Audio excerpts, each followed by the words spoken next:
Les années 1990 ont été florissantes pour les dinosaures dans la culture populaire, et les jeux vidéo n'ont pas fait exception. Beaucoup vont s'inspirer de films, mais certains vont s'inspirer de comics, dont le très populaire Turok Dinosaur Hunter de 1997.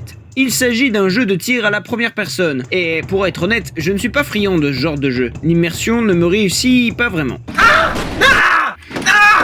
Mais c'est pas vrai, il y en a partout! Il y en a partout! Alors pourquoi ai-je continué à jouer à Turok, malgré mes cris de terreur stridents?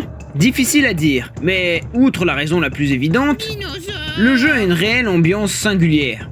Il s'agit d'une forme de monde perdu, mais vraiment perdu. On y trouve des dinosaures, des militaires, des trolls, des aliens et des singes carnivores. C'est un univers unique qui m'a beaucoup plu. Le protagoniste, armé de son poignard, son arc et ses flèches, devra récupérer des armes de plus en plus perfectionnées pour affronter des ennemis toujours plus puissants. Toutefois, malgré la diversité des créatures rencontrées, les dinosaures les plus emblématiques du premier jeu restent les raptors, des droméosauridés munis d'une crête cybernétique que l'on peut rencontrer dès les premières minutes d'aventure. L'expérience offerte par Turok est unique, emblématique d'un jeu de dinosaures des années 90. Mais bien qu'il y ait eu des opus plus récents, Turok reste un jeu un peu en marge, une curiosité méconnue pourtant dotée d'un grand potentiel.